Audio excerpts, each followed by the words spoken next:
Welcome to the Marvelous Mystonic Muggles podcast.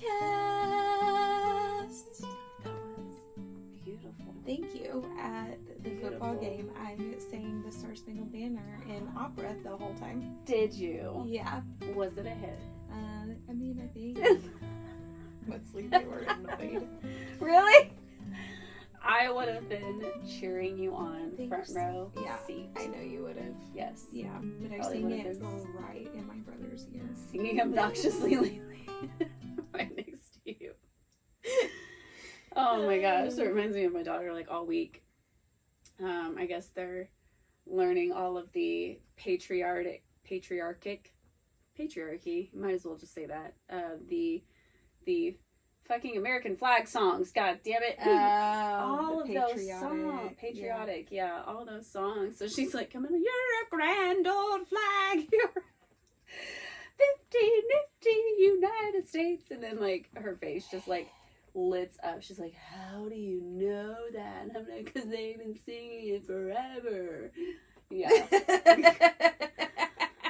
Oh, and then she had me play in the car, I'm proud to be an American, where at least I know. And I was just like, no. Look away. And then next thing I know, my son is like singing along too, and I'm just, oh my god. And I proudly stand up next to you. Oh my gosh, good Defenders still away. Cause there ain't no doubt I love this land. No. You would be a great Shakira impersonator. Next time, look, see, it knocked Hermione right out. She's lame.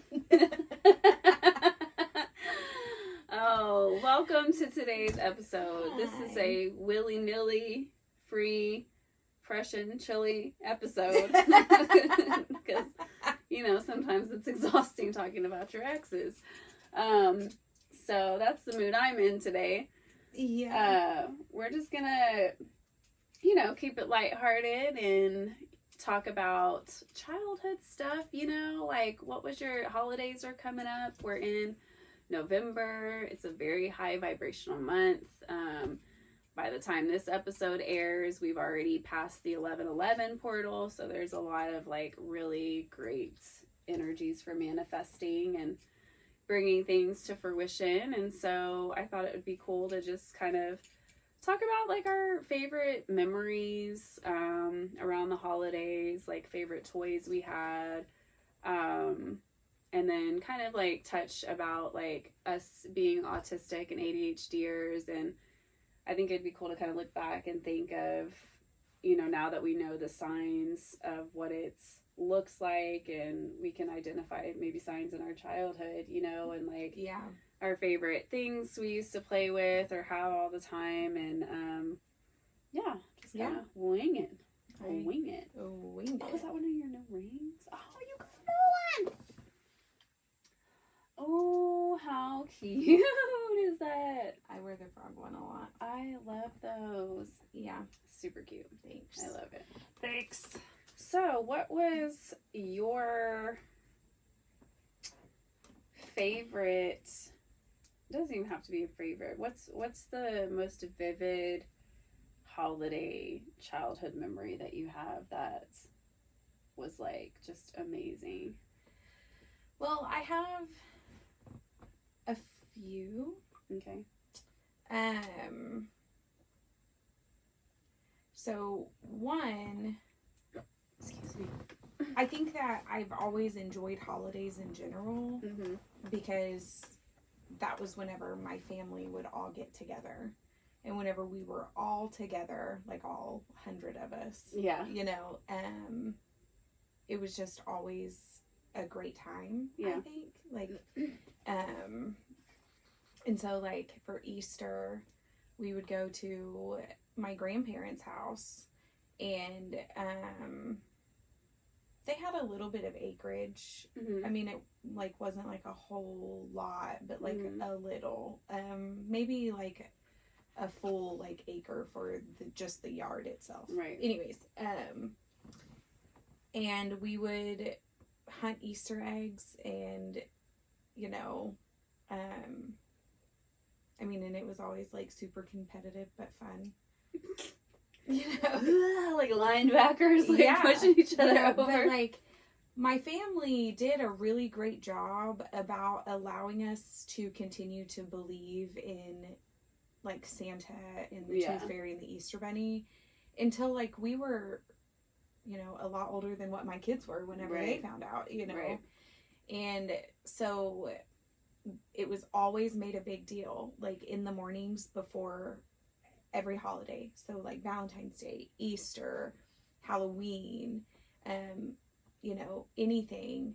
That morning we would wake up and my mom would have like this huge like spread of like candy and Disney movies. She always bought Disney movies.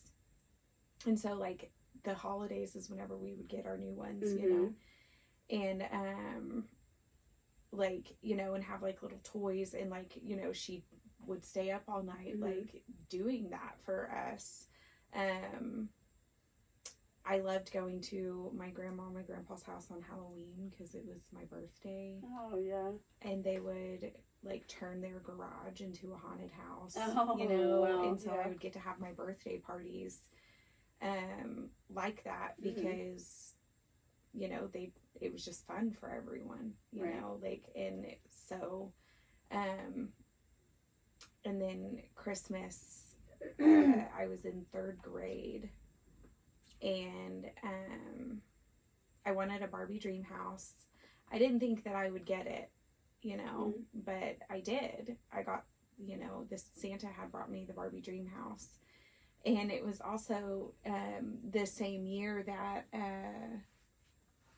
we got tickets to go to Vegas. Oh wow. And it was because my mom's husband at the time was a pro bowler, and so he was going to the big like tournament. That's in awesome. Vegas. I would love to watch something like that. Yeah, like it was really cool. Yeah. We had a lot of fun. And I remember, you know, there's 2 different colored carpets. There's like the walking carpet and then the casino carpet. And if you're under the age of 18, you can't walk on the casino carpet. And so I would like take off through the machines real quick and like, you know, like run. And so, Like a but road runner. what's funny is, so they put the tickets in our stockings. Okay. Well, I very much so believe in Santa. Yeah. You know, and I remember like we all 3 dumped out our stockings everywhere. And Daryl and Corey had these 2 little cardboard things. At the time, I didn't know what it was. And I'm like so excited about some little like knick-knack thing I got, you know, and my mom was like, hey, you know, Santa should have brought you something that looks like that. And I was like, I don't think so, because I dumped out my stocking. And I was like, but he probably got them this and gave me this. And I was just so excited about it. And then I remember my mom and Tony like looking at each other. And I remember my mom and her husband looking at each other, and they were confused, but I didn't know why, you know, because I'm like, well, you know, they got that, but I got this, you know, because I wasn't worried. I didn't know. And then my mom was like, well, reach in your stocking and see if you can, you know, just find something else. Well, it was stuck inside my stocking. Yeah. And so I got it, and I remember looking at it, I had no idea. Yeah. Like, it's not that I wasn't excited or grateful that I got something. I just literally didn't know what it was. It was a thick piece of paper that had a whole bunch of, like, writing on it, and it was all abbreviations. Yeah. And then that's whenever they were like, you know, we're going to Las Vegas. And then I got excited because that meant I got to ride on an airplane. Yeah. And so that was, you know, really cool. That I played with that Barbie dream house. I mean, I had it all the way up until junior high, and then I gave it to my little sister.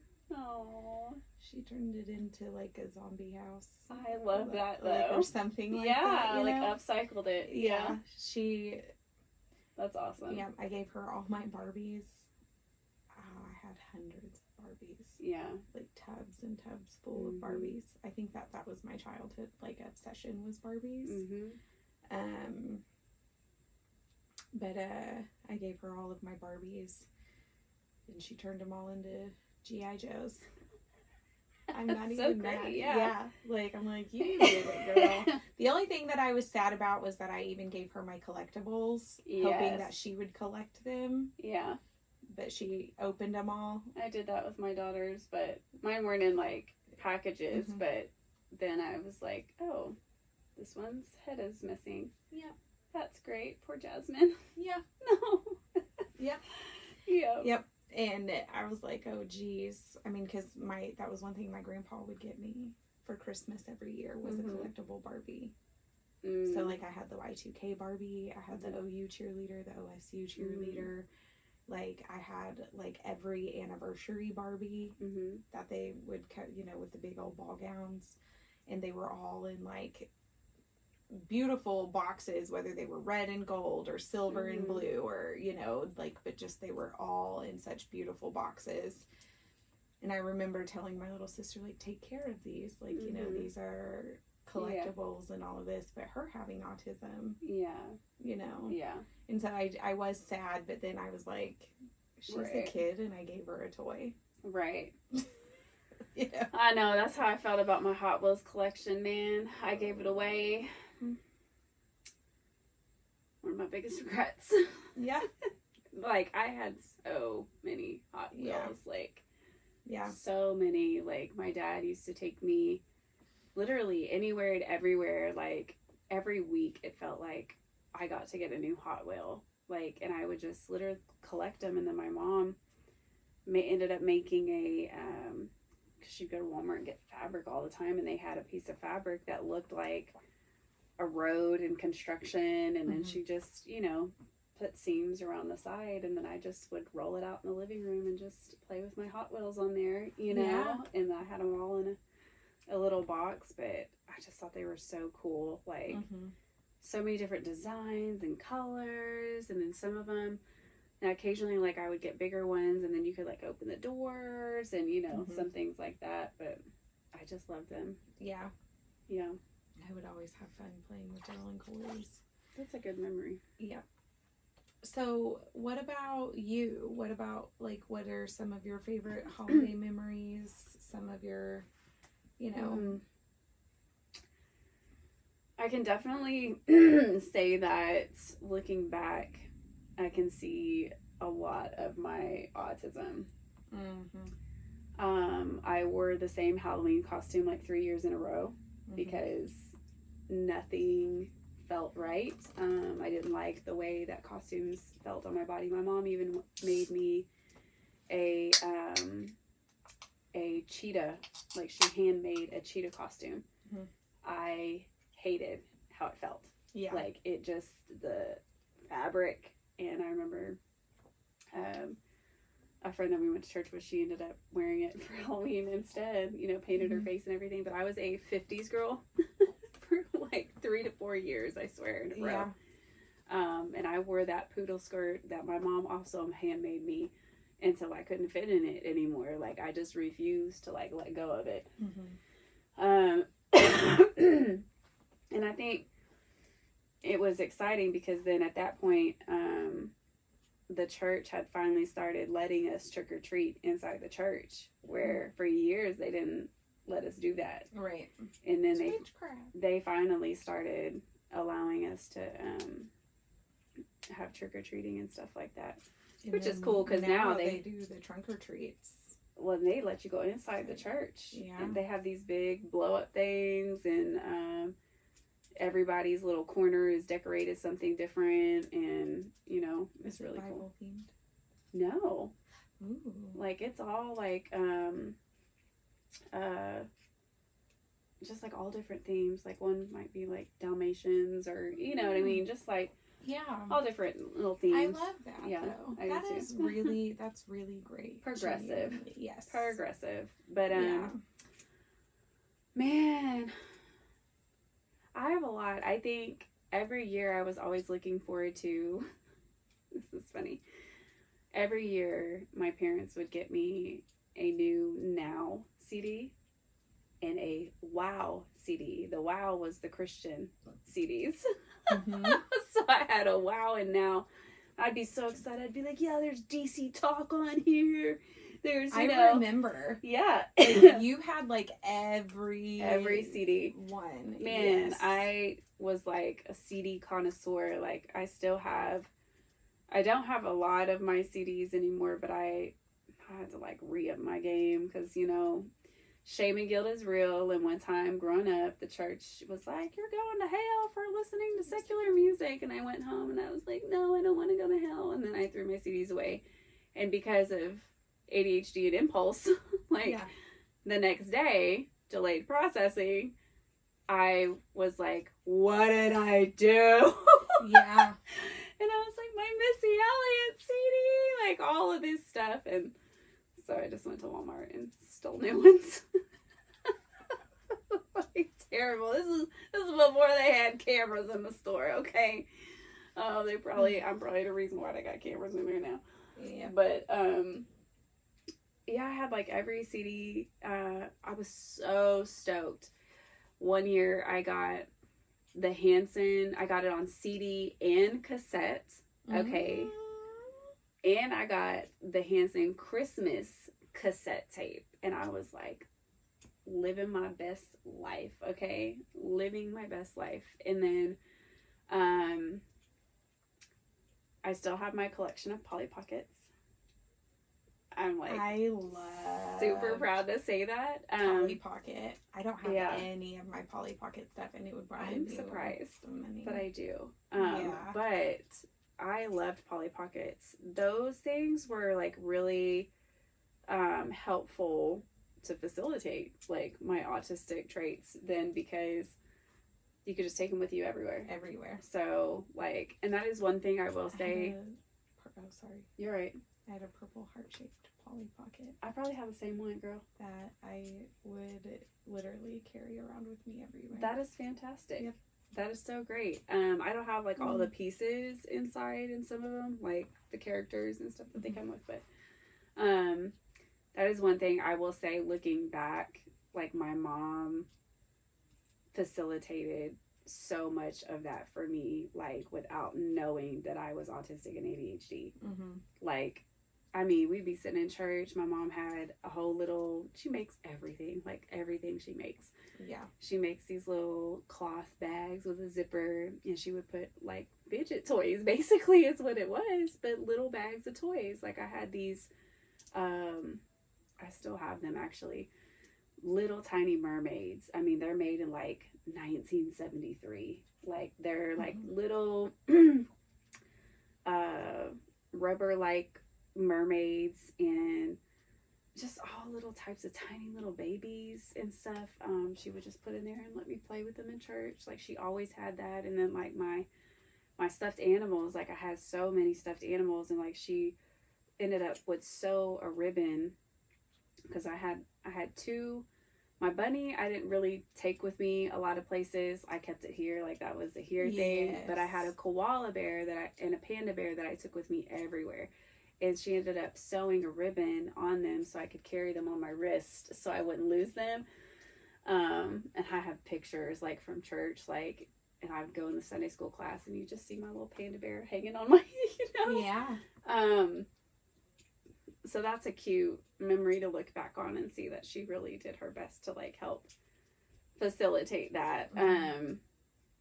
I got a bubblegum Barbie kit one year that you could literally make your own bubblegum, which was super cool. And then I got a dentist Barbie, which I thought was like awesome. And I think like after watching the movie, like it really was nostalgic for me to like realize like that Barbie was like the epitome of your facilitating your imagination. Yeah. Like you could literally be anything. And so it was like, it helped to activate play. You know what I'm saying? Just to really activate, like I play with Barbies all of the time. Like my neighbors and I, especially my neighbor on the corner, like but I was so good. I was the only child. Like, I didn't have siblings. So I was already, like, used to playing by myself. Like, I was really good at playing alone. Like, I really didn't need other people to play with. Like, I had puppets. I collected puppets. I put on puppet shows for my other stuffed animals. Like, I would get the camera and, like, record myself and do puppet shows. And I was always playing with Barbies. Like, I had a huge ass, like, tubs of Barbies. And then plus, like, my grandpa made everything. Like, he was such a good craftsman. Like, he made, like, a whole kitchen set for me, you know, handmade and all that stuff. So I had so many good things to use my imagination with. Like, that is one thing I'm so grateful for. Like, and my mom even really helped facilitate a lot of the artistic side as well, like taking me to ceramic shops, because my mom is an amazing painter. She doesn't paint as much anymore because her hands aren't you know, as stable. She's had a lot of surgeries on her hands, but she's an incredible painter. Like, the detail, she would paint ceramics, like blank ceramics, like angels. She has like a whole manger set, and I'm talking about like this details on these ceramics is like, I mean, you look like you got it at home or something. Really? Like, I didn't know that. Yeah, she's like insanely good at painting.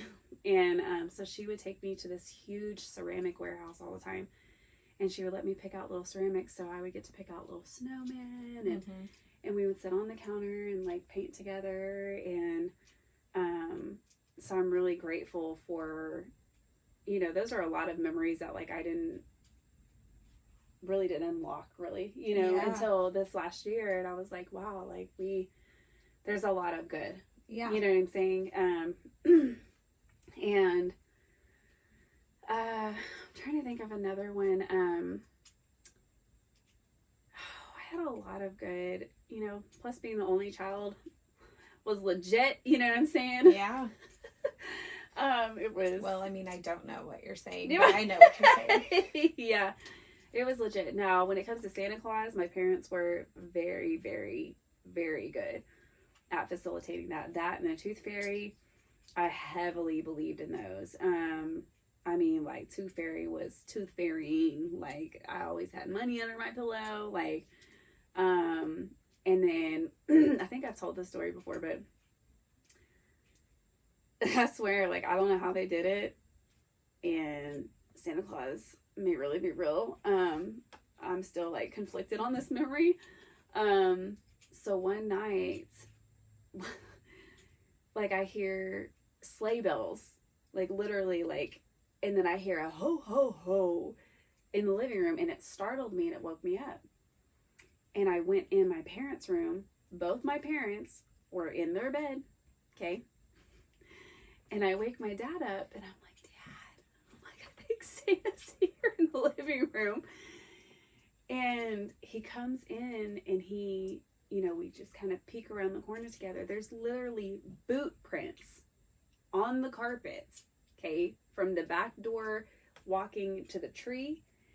And then I remember even the night before, okay, he had left the top latch unlocked, and he was like, I'm gonna leave this unlocked because, you know, Santa uses magic so he can unlock the bottom lock, but he wouldn't be able to get in the top. And I was like, okay.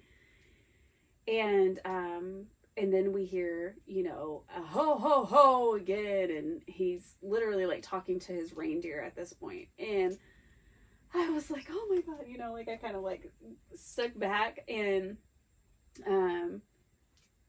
then we hear sleigh bells again, and then he says Merry Christmas, and then that was it.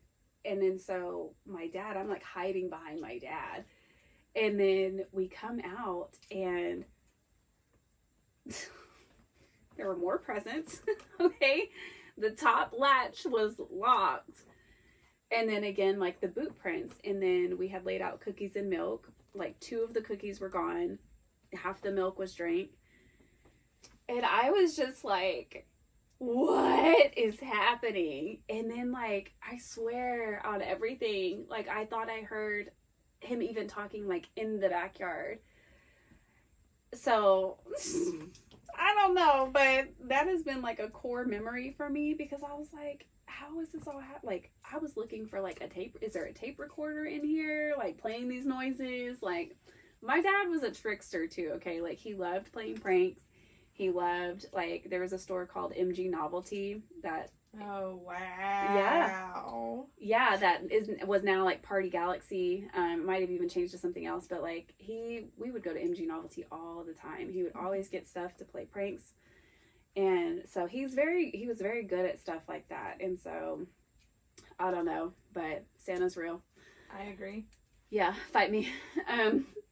So that's a really like pivotal core memory for me. Yeah. I love that. I love that so much. That is so great. Yeah, I kind of had a similar experience like that. We were living with my grandma, and they had a fireplace.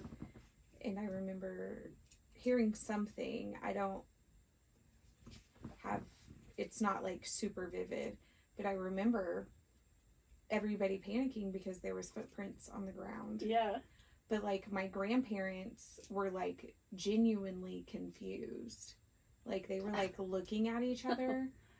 Yeah. And I remember like it was like, did somebody break into our house? And like my grandparents was like looking to make sure that like nothing was taken. Oh wow. Like but nobody broke in. There wasn't like there wasn't any. I'm just saying, like, you know. Like, but I remember that being a thing, like, yeah. And, I don't remember, I know there was talk about calling the police and filing a report, but I don't remember if they actually did or not, because I just remember being so, like, Santa's real, you know. Like Santa!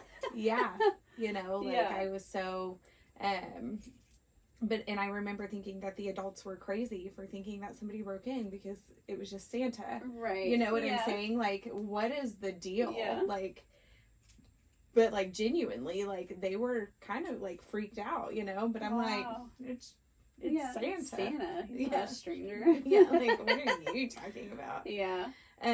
But yeah, like I don't know. So, yeah, I love that. I love that. Dang. Yeah, there's a lot of good memories. Let me see. I'm trying to think of something else maybe that I got one year or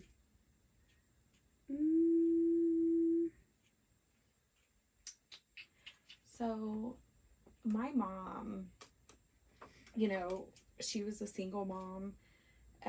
Even whenever she was married. You know, she was still a single mom. But whenever she was like single, and she wasn't married, it was between her second and third husband. My mom was like super honest with us and was like, look, like, you know, I don't have a whole lot of money. So she like utilized resources. And I remember her telling me and my brothers to like write what we want out on a list. And so, like, we did, and she gave it to the church, and the church bought our Christmas presents that year. But she was like, my mom was really super open and honest with us, you know? Mm-hmm. She was like, this is something that, like, somebody from the kindness of their heart, you know, did for us. And I remember I had put down, I wanted, like, a Tweety Bird room. I wanted, like... Wow. Tweety Bird bedding... pillows, sheets, and they got that all for me. Wow. Yep. That's beautiful. Isn't it? That's emotional. You know what I mean? Like, and that really just goes to show the power of community. Yeah. You know, like not being afraid to ask for help, and when you do ask for help, help will be given. Like, you know what I'm saying? It may not be in the ways that you expect it. But I think that that's the beautiful thing about community is releasing the how, the what, and the why, and just putting that request out to the universe and saying, hey, I need help. You know what I mean? That is great. I didn't know you loved Tweety Bird. I was obsessed with Tweety Bird. I remember we went to the fair one year, and my dad won me this giant Tweety Bird. Yes. Yes. I was obsessed with Tweety Bird, Taz, and Tigger. Dude, I That's was so obsessed great. with the entire Winnie the Pooh. Yes. I had all, I mean, stuffed animals this big. Wow. I had the whole crew. Yeah. Like, all of them. And they were on my bed every night. Like, they were my people. Yeah. And then I got a giant Tweety. Oh, yeah. And, like, yeah. Yeah. Because I went from a Winnie the Pooh room to a Tweety room. Mm. And then I had Tweety for, I don't know. Yeah. I had Tweety for forever. And then whenever I was 16, I wanted a strawberry shortcake room. Oh, I love that. And I remember that. Mm-hmm. I remember that. I was always at your house then. Yep. See, my dad always would play the vending machine things all the time, the game machines. My dad loved that. Like, that was like our thing is going to, like, he used to take me and my friends to, because you were there in one of those pictures when he would take us to Coral Springs Mall. Yeah. He would take us to Coral Springs Mall all the time and play in that little game thing. And then they had the photo booth. Yep. And I have the pictures of us in that photo booth. We used to pay to get our little pictures done in the photo booth. And we would play in the arcade. Like, oh, my dad loved taking us. He was such a fun dad. Like, he took us everywhere. Roller skating, ice skating. I know you said you didn't ever go to, like, the college games with us and stuff. But, like, you know, he would take me to the college games all the time. And but he loved those claw machines. So, like, I had a shit ton of stuffed animals, man. Like, I was always getting stuffed animals. Watches, jewelry, you know, 50 cents, you know. And I remember he used to have, like, a bag full of stuff. And then it just got to the point to where, like, he would just give them away. You know, he would win stuff. And they were nice watches, you know. People would be like, where'd you get that? I was like, my dad won it for 50 cents out of a machine, you know. Like, yeah. I wore those, like, in my 20s. Like, they were cute. And they were just the little clip-on watch, you know, that didn't have, like, a strap. Yeah. The battery was on. I just wore it for looks. People ask me what time it is. I was like, I don't know. Get a watch, you know? They're like, but you have a watch on. I'm like, and I don't know what time it is. Yep. This watch was my grandpa's, but the battery doesn't work. I love it. And so, but it's I do. Aesthetic. It is, and every time I, like, if I'm in class or something, and I'm like, I don't know why I'm looking at my watch. It doesn't work. It's just looking sophisticated, you know. Even if it did work, I still don't know if I'd be able to tell the time. It's Roman numerals and a bunch of dots. But see, I used to get shit because I used to wear mine on my right hand all the time. And people were like, you're supposed to wear it on your left. And I'm like, well, who said? Because it's on my right hand. Like, I did not want to wear it on my left hand. It is. So what they say is you're supposed to wear your watch on your hand that you don't write with. Okay. Because if you're... So I'm left-handed. Right. So I would have to be, like, writing over my watch. Does that make sense? Like, it would be, you know, in the way. And so that... Yeah. But no, I do remember hearing that too. I'm like, I can't write with it on that hand. Yeah. That's great. So, yeah. There's another memory. You just said it and it made me think of it. Now it's gone.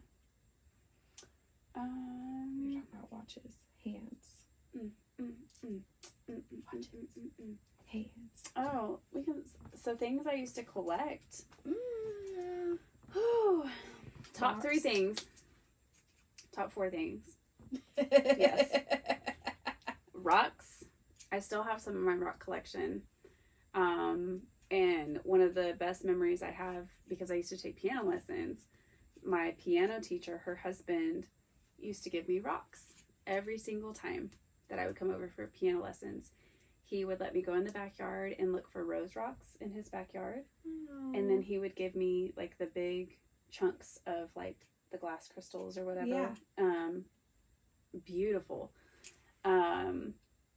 Yeah, that was freaking awesome. I was like, yeah, I'm going to piano lesson. I get a rock. You know what I mean? It's the only reason why I'm here. I don't want to do recitals. And then stickers. I was an avid sticker collector.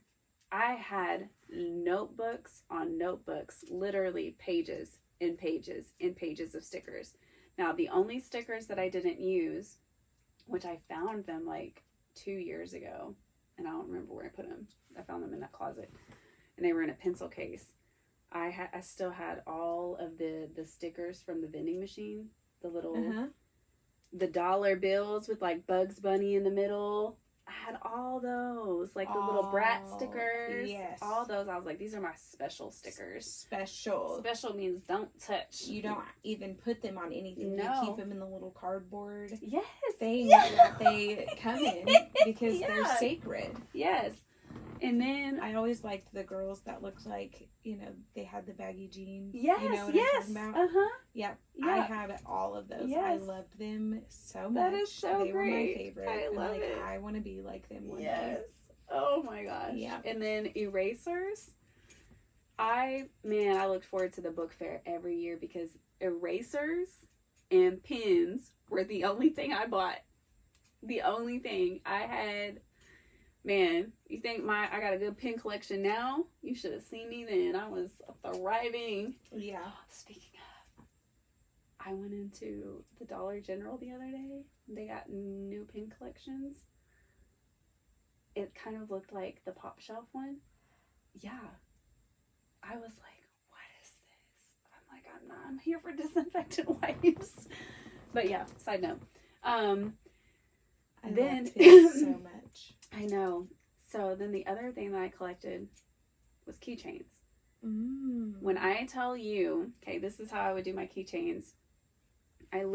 It got so big to where it was like this big. I just literally kept adding more and more keychains. Girl. I had rabbit's foot. I had little pom-pom balls. I had turtles. I had like all types of stuff. And it was just this big wad of keychains. But it was my favorite thing. Like, it was literally, I would get it out, if not every day, every week. And I would just look at all my keychains. You know, and I would just go through them. I love to do stuff like that. But rocks was like a huge, huge one for me. I love collecting rocks anywhere, everywhere. It just reminds me a lot of my son, just like picking stuff up off the street and, you know. Yep. And then if you found a white one, that was a gem because then I could draw with it too on the concrete. Yeah. Yep. That was so fun. Oh. What did you like to collect? Oh, and pocket knives. I totally forgot about that. Mm-hmm. Why I was collecting like I was in like elementary. Yeah. Like my dad would avidly buy me pocket knives. And I remember the coolest thing ever. I had a tiny one. It was literally like this. That big? So cute. But I had like a whole collection. Like I didn't use them for anything. I just thought they were so cool. Like they had the little spiral thing on the side, and then you could pull it open. One even had like a little tiny pair of scissors that then unfolded, and I just like thought it was the coolest thing ever. And just had a bunch of pocket knives. Yep. Oh man. Barbies. Like legit. Yeah. Like collecting Barbies. I could have made like a whole Barbie house. Yeah. Like real life house. Yeah. I also, do you remember Pogs? Oh my god. I had so many Pogs. I loved them. And then the gold one, like that heavy one. That had and it had two. That one was my favorite. It had two little like dimples in the bottom to like put on. Oh, that's good stuff. Me and my brothers. That's one thing. See, I was stingy. I didn't like to trade though, unless you had a shiny one. I didn't ever like trade, but me and my brothers would share. Yeah. So between us three, I mean the amount of Pogs that we had. I remember we would make our stack like huge. Wow. And of course, the first hit, it just all comes right. You know, like crumbling.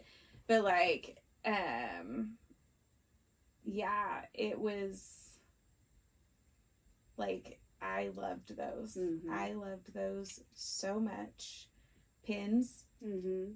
of all kinds, and I have my favorite kind of pins. It's the felt tip pins. Yes, girl. Those are my absolute favorite. I agree. And if it's not felt tip, I need fine tip. Yeah. And I don't even mean the 0.7 millimeter ballpoint pin. Right. I mean like the Fine, old school fine tip pin. Like, and those are my favorites. But do I have pins that aren't those two things? Yes. Because then it depends on the weight of the pin and how the pin writes. Right. If it glides like butter, you best believe I'm keeping that pin. Absolutely. If it's heavy, I'm keeping that pin. Like, and so, in notebooks. Like, shit ton of notebooks, You just never know when you're going to need a good notebook. Correct. Man. Like, literally, I had stacks and stacks of notebooks. Mm-hmm. And most of them were like, I mean, I would use them as I, would want them, but a lot of them were still empty. Like, hadn't even been used yet. I know a lot of times. Because I just always buy them because they're like cute. 10 cents and 25 cents. And I'm just like, notebooks. Yeah. We would use notebooks to like I had a different notebook for different friends. Mm-hmm. And like we would exchange, so we'd write each other in certain periods and then exchange them the next period and then give them back. Like that was so fun. That was fun. It's like having your own little like friend journal. Speaking of, my friend told me about this really cool program that the library offers. They have a pen pal program for kids. And you can sign your kid up to have a pen pal. But it's the library that's their pen pal. And the library will write your children and they will send them letters in the mail and even like send them little free stuff and like things that they might like or whatever, like whether it's like little stickers or a book or whatever. And I was like, how cool is that? I love that. Like, what kid wouldn't want to be excited that they get a piece of letter in the mail, I used to always get excited whenever I got mail. Yeah. I used to literally write Santa Claus. Mm-hmm. Like, put it in the mailbox and, like, ask for things, write a list. Yep. I loved that. Same. I loved that. I might do that this year with the kids. I think that would be really fun. I used to and then write a letter back. You know what I'm saying? I used to do that with the boys, and we would put out reindeer food every Christmas Eve. Yeah. And it was always literally just a concoction of carrots, oats, and glitter. Oh, I love that. And, we would just mix it up in a bag, and then we would go, and, like, even whenever we lived at the apartments, like, we would go outside, and we would throw reindeer food from the sidewalk over to where like our window was, you know, on the ground, and that's really fun. Or we'd go out in the front yard and like sprinkle it all over the yard, you know. And then I remember like after them going to bed, like going out there and like trying to pick up as many carrots as you can because they're gonna look to see and if like anything was gone, and they would get so excited because the carrots were gone. So that new, because we did oats and carrots for their fuel, and because there's so many oats, they can't really tell that the oats hadn't been eaten, but and then the glitter was to shine a light. So they could see. That's cute. And I love that idea. Yeah, and so like we used to do that every year. We would write letters to Santa. They hated seeing Santa in person, so we did not do that. That was not a thing for them. Like, I mean, it's awkward. Yeah. Like, what kid wants to sit on a stranger's lap? You know what I'm saying? Like, it's just creepy. Yep. Whereas Phoenix, like, she's going up to Walmart and giving strangers hugs.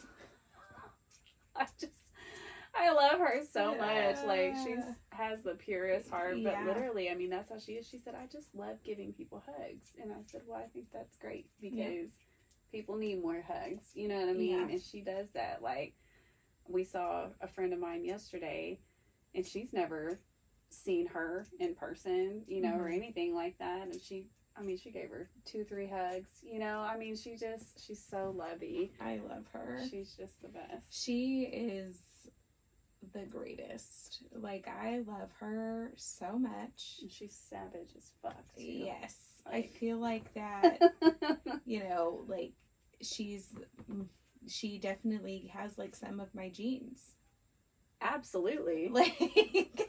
Probably because Sagittarius and Scorpio are so close together. Yep. I need to see if she got Scorpio placements. Cause... yeah. I mean, because she's a Spitfire. I'm like, how is my moon is Scorpio and I still like have trouble setting boundaries with people? I love that so, like, I love her personality so much.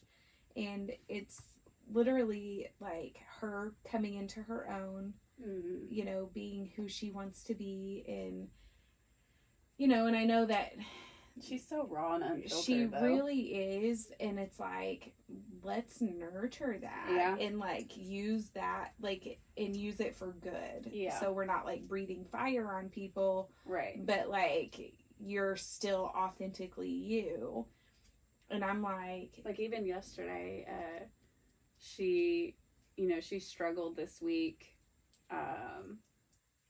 You know, because their dad came home from deployment, mm-hmm. you know, and so like that's always an adjustment getting back in that routine. But she was like, she's been really struggling already this week, like regulating. So like it's very hot and cold, you know, like mm-hmm. she's switches very quick, you know.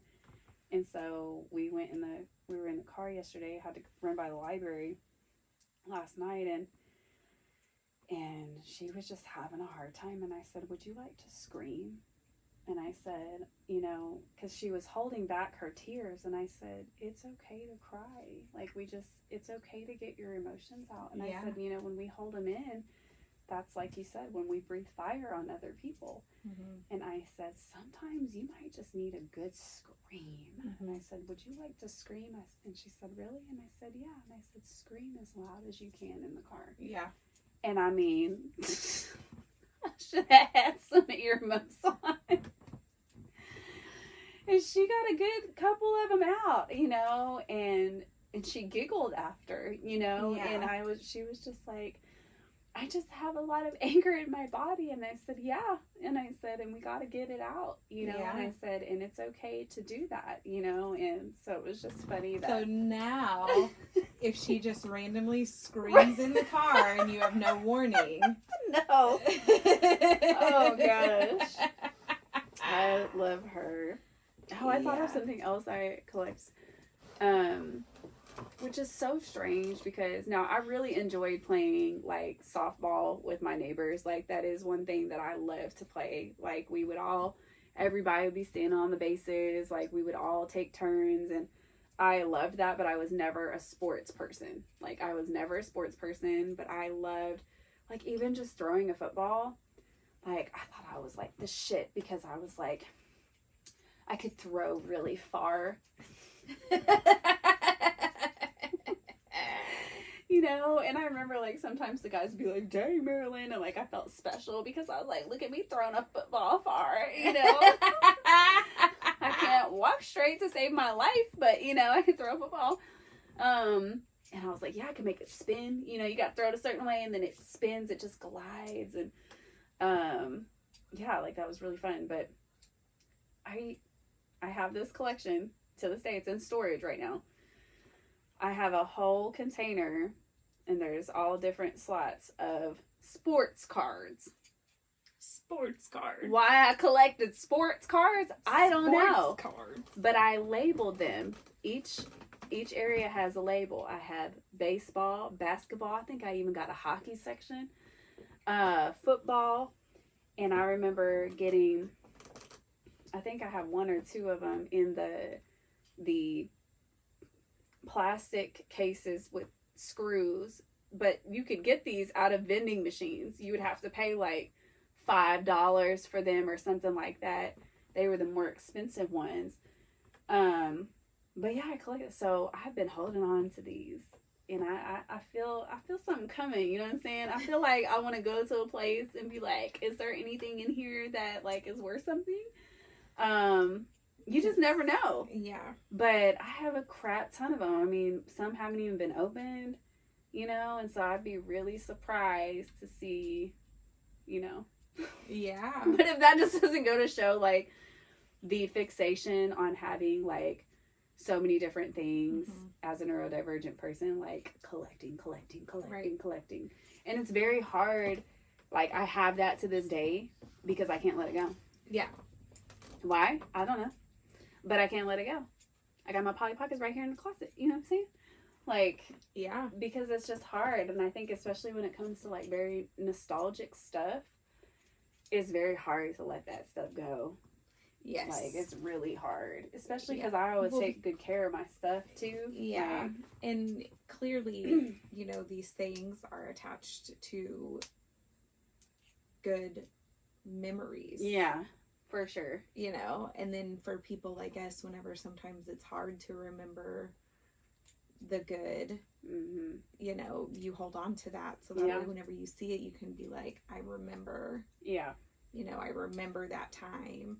And so I think that for, like, you know, neurodivergence especially, but like, whenever you've had a life of chaos and of, you know, like, can I remember things or whatever, whenever you have something that reminds you of a good memory, we literally, like, you know, we hold on to that. For sure. You know, and even when you were talking about your mom, like, you know, I resonated so heavy with that, like, you know, not to get on, like, a serious note right now, but, like, even in current times, because navigating through being a single mother, even when I was in my marriage, like, I've talked about having to be resourceful, and because there was so much financial abuse and a lack of finances because he was overspending on things. We were not at the forefront of his mind.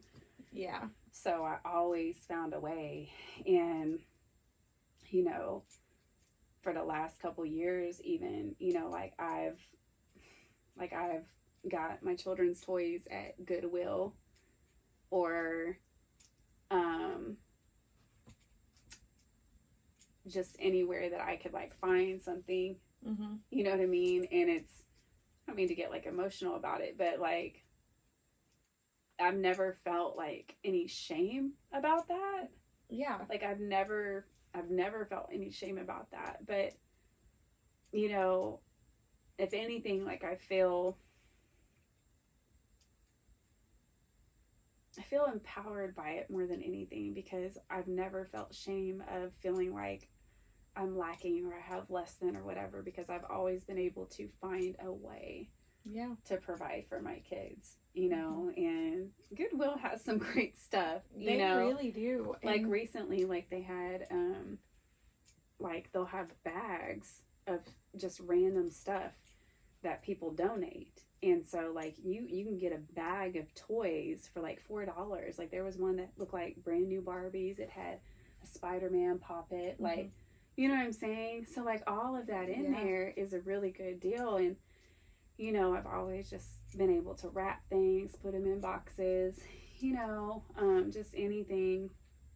And then on top of, like, of course, getting, you know, some new stuff too. But those little things add up, you know. And I think they love having, like, a lot of presents to open, you know. Like, I know I did as a kid, like, and I would separate everybody's presents. Like, I would push all my dad's in a pile, my mom's, all mine, you know. And then I just, you know, was so excited to have, like, all these little presents and stuff. And so, you know, there's no shame in any of that. I think that's something I'll always do, you know, just because. Well, it's also like, you know, showing your kids, like, more of, like, you know, gratitude, I guess. Sure. Because, you know, ultimately it's not even the fact that you're getting gifts. It's just what makes you feel good is feeling like you're being thought of. Sure. You know, and I know kids love getting new things, but they don't care what it is. It's about the quality time. Yeah, I was gonna say, they just get so excited, like, oh my gosh, I have something. And then, I'm sure that there's things that they ask for and things that they want, and you know, what, like, specifically, but, like, the little things, you know, those, and they tend to end up being their favorite things, you know, like, and I think that it's super, you know, because literally, like, I don't shame my mom for doing what she did. Yeah. You know, like, I don't care if she got the off-brand stuff that was trying to look name brand. You know what I'm saying? Like, I don't, because I was just glad, you know, that we were there, that, you know, because Christmas was, like, our thing. I was with my mom every Christmas morning. Like, every Christmas morning. I did Christmas with my dad on Christmas Eve. And then Dad would take us home that night. We would set out cookies. We would get things set up for Santa. My mom never allowed us to sleep in the living room. We would always try, and she's like, no. Yeah. You know, and then, like, we would wake up with her, and we would literally just spend Christmas Day with my mom. Like, even whenever she was, like, single, and it was just us four. Like, I remember we got snowed in one Christmas. Like, we didn't even go to my grandma's house, but we stayed at home and we played board games and drank hot cocoa, watched Christmas movies, like, literally spent the entire day together and had just such a great time. You know, I didn't have, like, a whole lot of presents under the tree or, you know, anything like that, but, like, I really didn't care. Right. Because, like, that, I don't remember, I can't tell you what I got for Christmas. I just literally remember us being in our pajamas all day. Mom made breakfast. That's really what started the whole breakfast Christmas tradition that she has, you know? Like, and I think that's such a good point to make. It's funny is because I saw a comment this week on Facebook and touching on, you know, like 2-parent households and things like that. And I think in our next episode, like, I really would like to, like, dive deeper into this and then kind of follow up, piggyback off of our last episode. But really understanding that, you know, 2-parent households aren't always better. And just because you have a physically active parent in the household doesn't mean that parent is emotionally sound, emotionally mature, and emotionally or physically safe. And I think those are very important things to distinguish about, because there's so many people, and I was one of those people that really tried to, you know, I wanted to have that 2-parent household for my kids. And I was living in this fantasy world of denial, but not understanding that, you know, my children are going to be better off and much happier being with a 1-parent household who is emotionally and physically safe. And kids need that connection. Like, we are wired for connection. And like you said, kids are not going to be focused on the material things. You know, when we try to buy our kids' love with material things, that's not what they're yearning for. It's the connection, it's the quality time, it's the validation of their emotions and feelings. And when we're doing that and showing up for our kids, that is what they're going to remember. They're going to remember, my mom did this and spent this time with me. My mom played board games with me. You know, and that is what's important. You can have a father in the home who, you know, brags about, I provide, but is on the video game 12 hours a day. So that's an absent parent in the home. They're not present for their children. And, you know, there's parents like that. In my case, you know, that was our abuser. That was my children's first bully. Experiencing bullying was their own father. And just because he was physically there and he provided a house, or we had a car, or you got a new video game, that's not what the kids were yearning for with him. They wanted quality time. Right. Daddy, you said you were going to take me to the park. Daddy can't take you to the park today. You know, so all of these future faking and fake promises, and you know, that's how kids learn to not trust.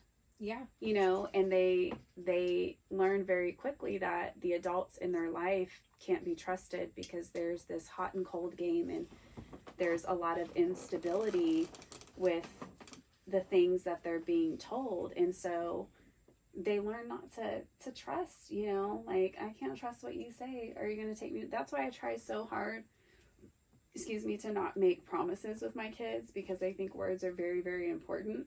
Mm-hmm. And when you tell a child something, like, you have to be very, very intentional with your words. And so I use maybe, I'll think about it, we'll see. Mm-hmm. You know, because there's a possibility. Yeah. Because when you promise a child something, or you know, indefinitely say that you're going to do something, you know, that's exactly what they're going to hold on to. And then what an incredible disappointment and letdown when that doesn't happen. Mm-hmm. And it's not to say that your child isn't going to learn disappointments in life, because that's natural. Right. But, you know, we have to also give them the coping skills to learn how to self-soothe and handle those disappointments when they come up. Like, man, that's a bummer. Yeah. That really stinks. I can see you're really disappointed about that. Yeah. And validate those feelings, because even as adults, like, as an autistic adult, I've gotten a lot better about it over the years, but I used to literally allow any mess up in my routine, anything that didn't happen that was supposed to happen, I would literally cry, like, as an adult. And I would, like, and not only as a child, but like as an adult, like at 30 years old, you know, if something that was gonna happen didn't happen, and it was devastating. Mm-hmm. Devastating. Like something as simple as pictures. There was years ago, about 4 years ago, we were supposed to take family pictures. It was funny, I was talking to Mariah about this last night when we were doing family pictures, and I was like, it was devastating. I had the wrong time blindness, ADHD, and we were already ready to go, and I texted her and I was like, hey, we're just running a few minutes late, and she was like, oh honey, your shoot was an hour ago. I went inside and just cried. Like, I sat in the closet and cried. I was devastated. I was like, everybody's ready, we all got ready. What a letdown, you know what I mean? And I just, like, I didn't know how to handle disappointment. Especially, like, and then I felt like it was my fault. I'm always fucking shit up, you know, and that's what I'm being told too, you know what I mean? Mm-hmm. But that was devastating. So now I really have learned how to manage disappointments like that and not allow them to ruin my day. And I actually have really flipped it to where if something happens, say a client cancels, or, you know, say we don't get to shoot a podcast that day or whatever, like, I really am so intentional with my time now that I utilize that free time to then pour into me. Yeah. You know, my kids are at school or whatever, like, I get to do something that okay, cool. I'm just going to pull out some clay, work on my earrings, watch Harry Potter, you know what I mean? Yeah. Or, you know, go do something or take myself out to lunch or whatever. Like, I find other ways now to not necessarily be productive, because, like, rest in itself is production. You know, like, I'm being productive because I'm taking care of myself. Right. You know, but I find other ways now to better manage my emotions when external conflict or things like that may come about. Like, I don't internalize it.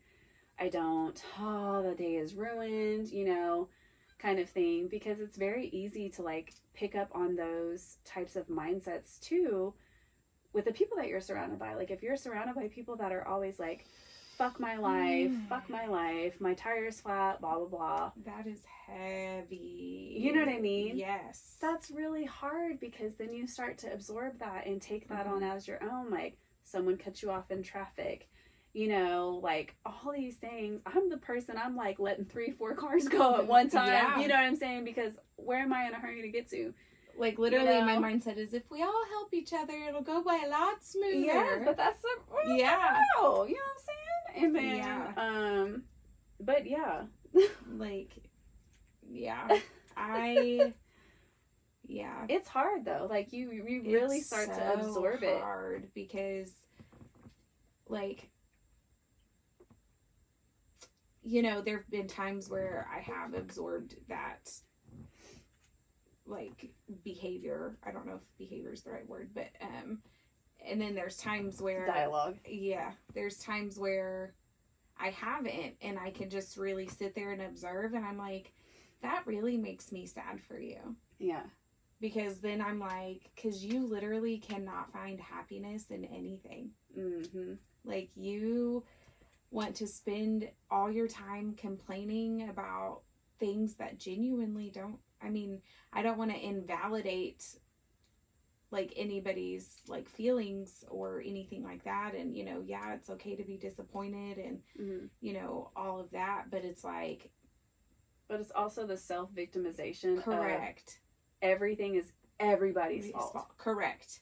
Like, everybody's fault. If so-and-so, yeah, if so-and-so would have done this, then this wouldn't have happened. Mm-hmm. Or if you would have done this, then that wouldn't have happened. Or, you know, and it's like... That's how it was in my relationship. I could pop my own tire on a curb on accident, but it's somebody else's fault. Mm-hmm. Like, that's what I'm being told. You know what I'm saying? Yeah. Like, it's, if you wouldn't have been driving, mm-hmm. you know, if the curb wasn't there, you know, like, it's like, you got a nail in your tire. Well, who did that? What do you mean? Like, yeah. You know, it's always someone else's fault. The garbage disposal breaks. Or, you know, there's something stuck in this fucking kids. Mm-hmm. You know, like, that's the immediate response. Yeah. The blame is always or external. You know, it's the air conditioner quits working, and then you get, like, reprimanded because you have the windows open, and it's like, if you didn't have the windows open, the AC wouldn't have quit working. Oh. And I'm like, what? I've got that before. Are you sure that it's not because the AC unit is like 25 years old? Like, he used to love to open the windows, which is fucking nuts. But if I did it, mm-hmm. Oh man, and he walked in the door and the window was open. Are you a fucking idiot? Like, literally. Yeah. Why would you have the air conditioner on when the window is open? I'm like, it's actually turned up so that way it doesn't run.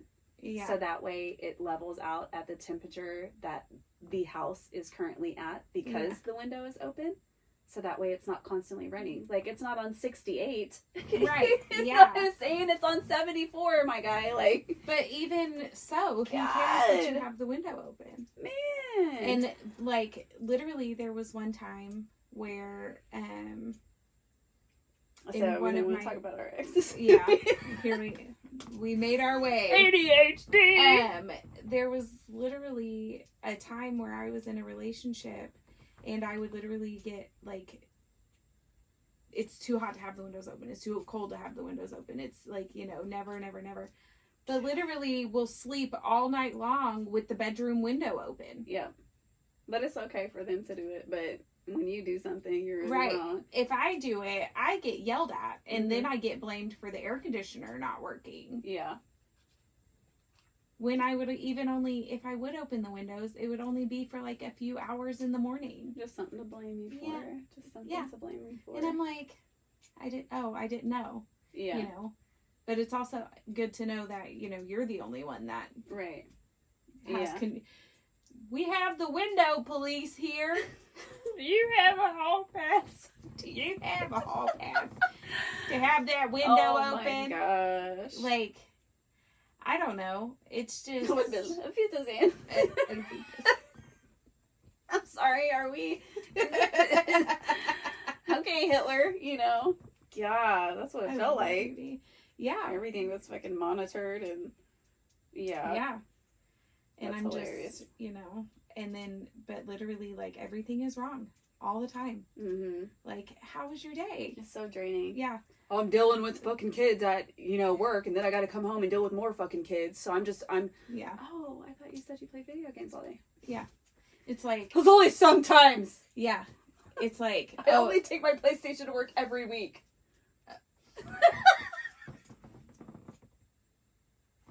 Yeah. Hold on, you know what I thought about too? This came up in my... dream last night, okay? I was thinking about holidays, and I was like, this motherfucker literally took his fucking Xbox or PlayStation to his mom's every holiday when we would go down there to Texas.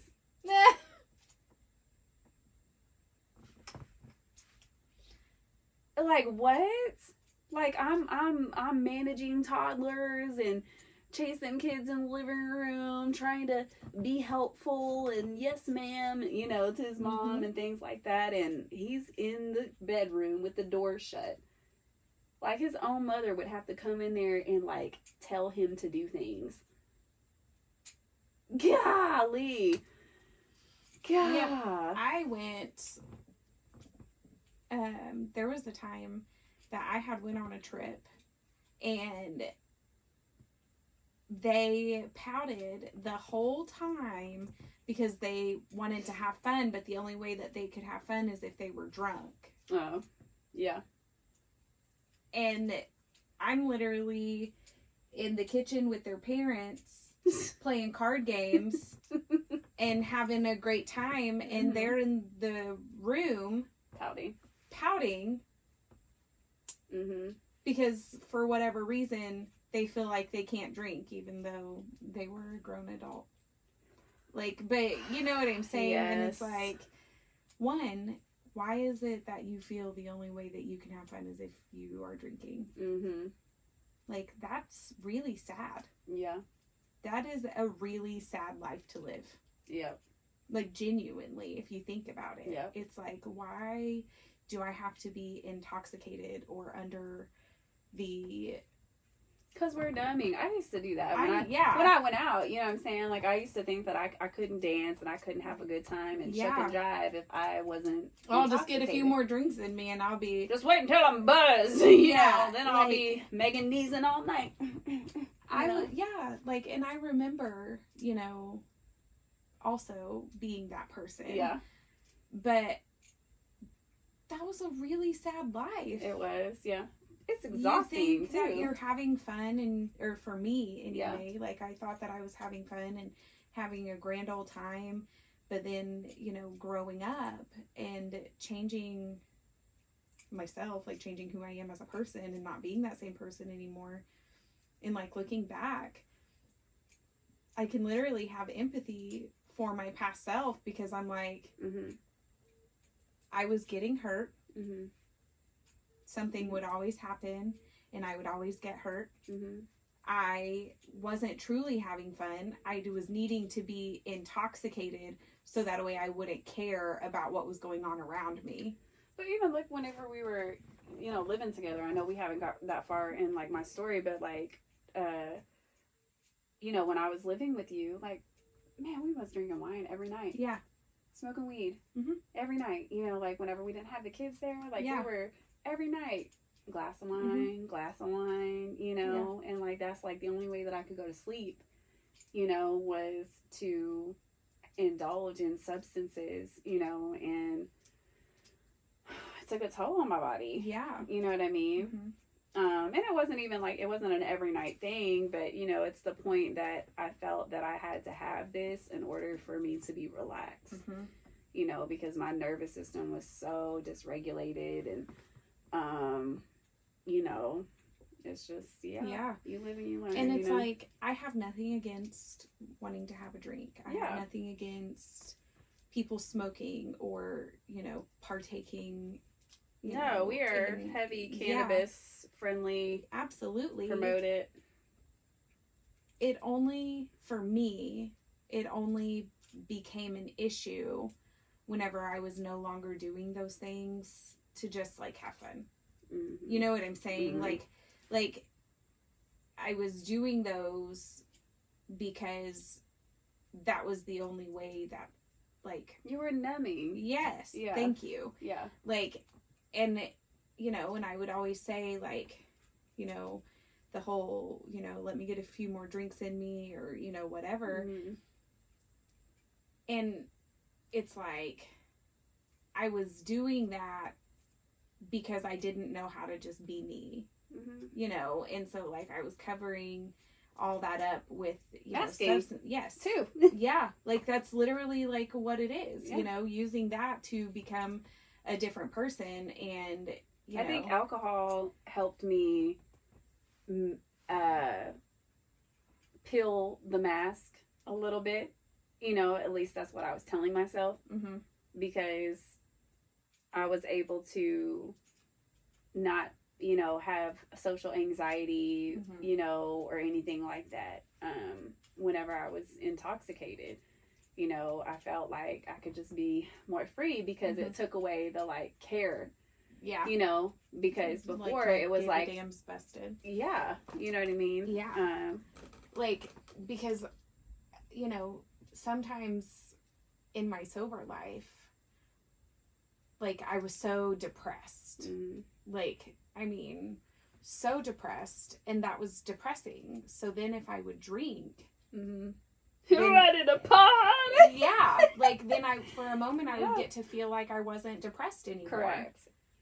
And all that was doing was just pushing it down. Pushing it down. And then one day you wake up and you look at yourself and you're like, I don't even know who I am. Like, you're so lost and always being intoxicated. And, I got to drink to sleep. I got to drink to function. I got to, or I got to do this, got to do that. And so whenever I say, like, partaking in it to just have fun, like, if you're not your intention behind it. We've talked about that before. Yes, that's the word I was looking for. Like, it's your intentions behind why you're doing it. And my intention is to relax, and I'm going to have a joyful time with my friend. Yeah. And I might enjoy a drink. Right. That's Yeah. Like, but I'm not doing it to, like, cover up or, fill a void. We're not avoiding anything. Correct. We're literally just having a good time. Yeah. Like, literally had to, but I just literally one day just had to be like, I'm not doing that anymore. Yeah.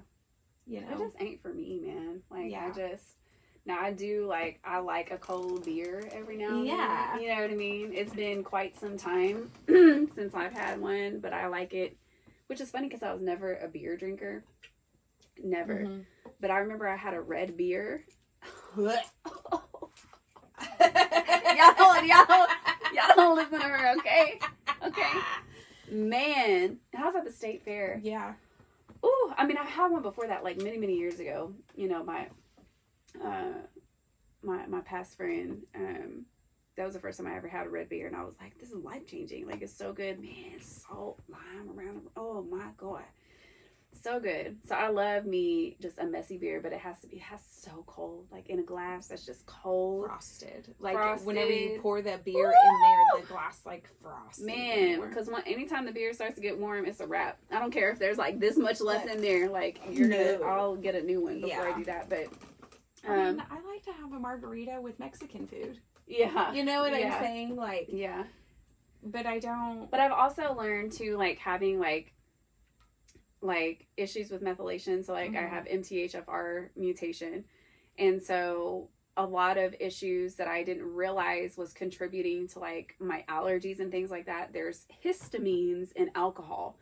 So if you're taking antihistamines because you struggle with allergies and you're drinking constantly, you're literally doing the opposite. It's counterproductive. Oh, wow. So that's why, like, I was like, why does my nose always run every time I drink and I'm out and I'm trying to, like, have a good time at the club or every single time. I'm always going to the bathroom, blowing my nose. And then my friend who's, like, very herbalist and stuff, she was like, it's the histamines in alcohol. And then I started doing research. I was like, dang, like, there's histamines in everything.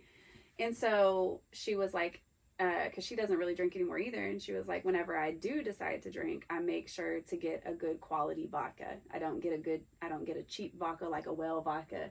I pay extra and get, like, Sky or something like that, because there's less histamines. So the alcohols that have lesser histamines is gin and vodka. Yeah. And so, if you do have health issues or, allergy issues or methylation, whatever, your alcohol choices are, like, important to, like, look at if you do drink. Because I was I say this because I was in one of my past relationships. They were a very heavy drinker and literally like suffered from like horrible allergies. Yeah. Like had sinus surgeries. I did too. Multiple times. Yeah. And then, you know, but continued to struggle. Mm-hmm. Like, and then, you know, they were talking about having it, you know, having to have like a possible like third surgery. I had polyps all in my nose. Yes. Everything. Yeah. And, you know, but, you know, they were just such an avid drinker. Mm-hmm. And I don't mean just like a full bottle of Jack Daniels. Yeah. Like a 12 case of beer. Yeah. And then a Jack Daniels. Yes. And it's like, you know, but that makes so much sense Mm-hmm. because I'm like, yeah, wow, like that is, you know, one thing that was always like Mm-hmm. a thing, Yeah. you know, why can't I feel better? Why am I always sick? Why is this, you know, I've been Mm-hmm. sick for over a month, you know, but refuse, you know, to go to the doctor. Yeah. Or anything like that, but like, you Yeah. know, drinks. And like, if you want to get you a little, you know, scotch glass or whiskey Mm-hmm. glass or whatever and have you like a little glass of whiskey on the rocks, like fine, like do you. But when your glasses are this big, Yeah. like literally, Yeah. and you fill up half of that with whiskey and ice and then just put a little bit of Sprite over the top. I got chills. But you know what I'm saying? Like Yes. that is, I remember I used to get Jack and Coke all the time, and now I'm like, ugh. I would get Jack and Coke too, Oh, but they God. would come in glasses that would stand like that tall. Yeah. You know, the first drink You that I know. really had at like Buffalo. I was Mhm. underage then too. Yeah. Fucking LIT, bro. Oh, I am not an LIT. Oh, I don't understand how I used to drink those all the time. I would drink them used because to I get thought them it was all. cool. Not Oh, because yeah. I ever liked I got it. like 7 different liquors. It's an LIT. It's Long Island iced tea. Oh, man. Like, I'm so cool. Like, and the whole time, like, forcing myself to drink it until I get, like, buzzed Ooh, enough felt that like you I'm can't getting taste, dizzy already. Yeah. Man. that you can't taste the alcohol anymore. So then you drink them like water. Yeah, no, I've never been a shot person either. I'm just, I'm it not just a makes shot me person. cringe. Like, my mouth is, like, watering. I can take a shot, but I have to have a chaser. Mm. And that is about what my face looks like, and I don't try to hide my Like, facial expression. shaking. Like, I had The shots that I took were kamikazes. Can I get a kamikaze, but as a shot? Can I get a buttery nipple? Yeah, you can. Okay, so but those shots are actually like really good. I believe it. I had a white Russian once, and I felt fancy. Yeah. I felt classy. Like, I want to go again and order one. Can you make me a non-alcoholic white Russian?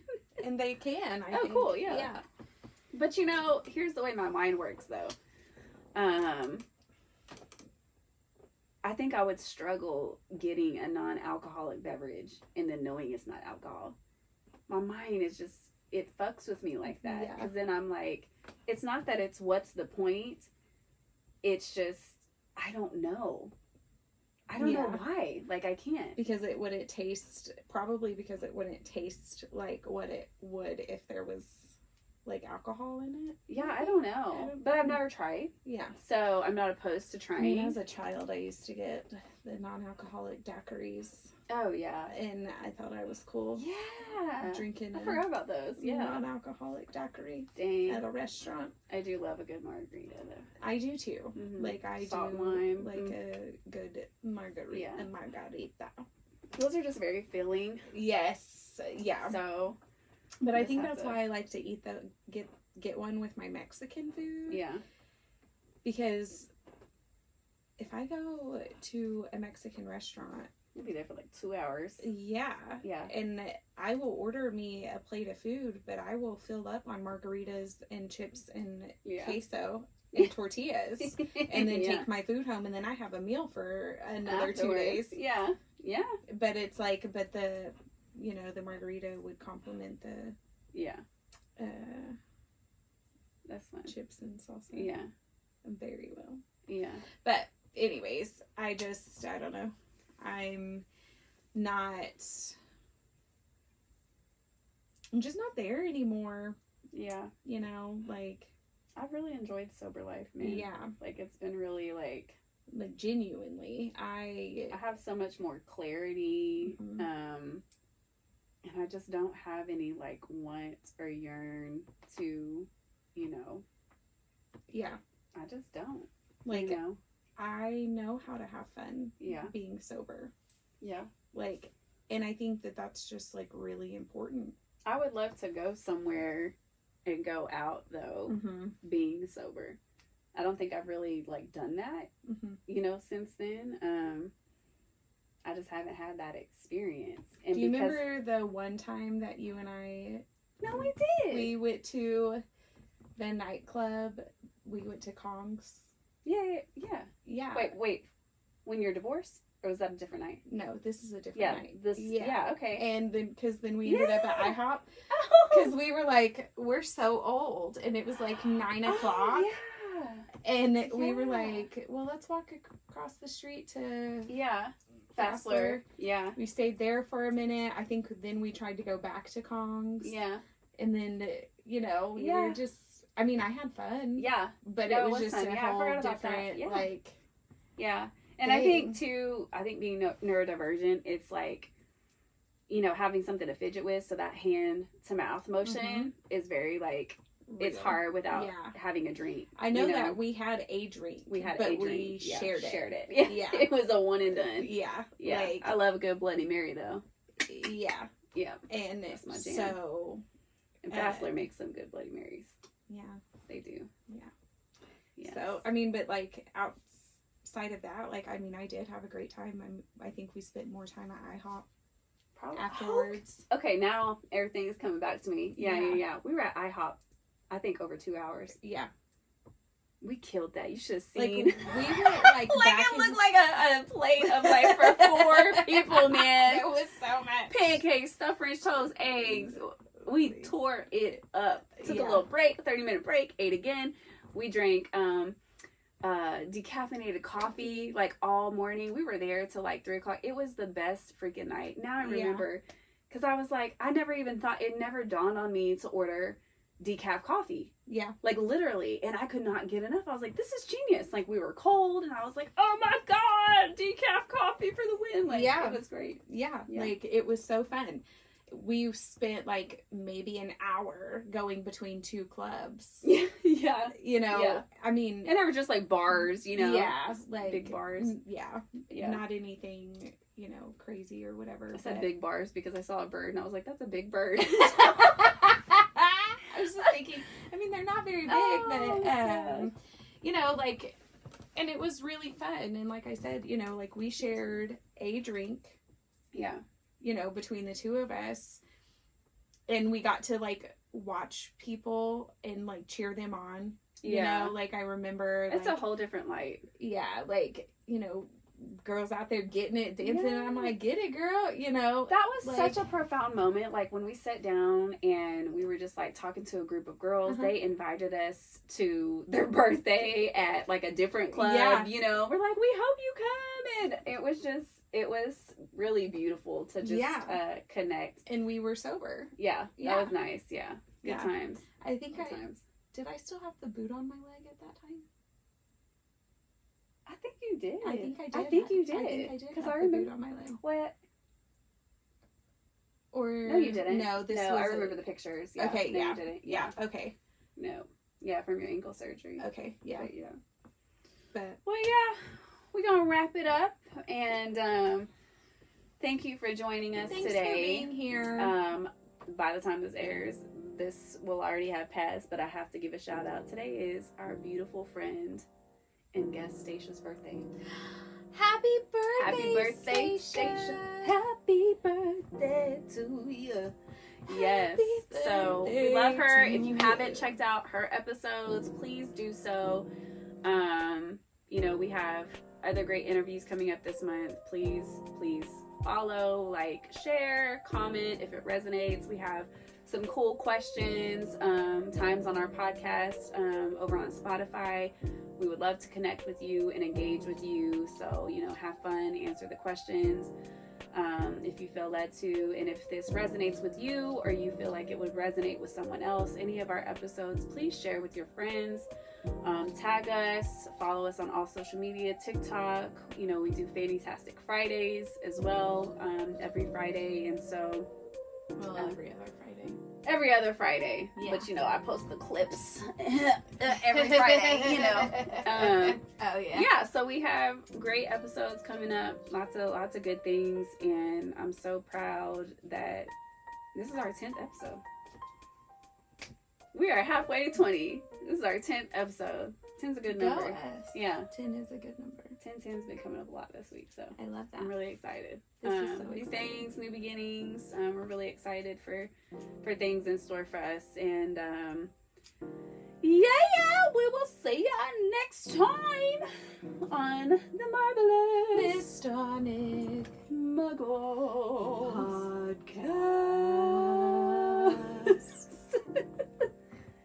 And good day. Adios, muchachos. I love you all.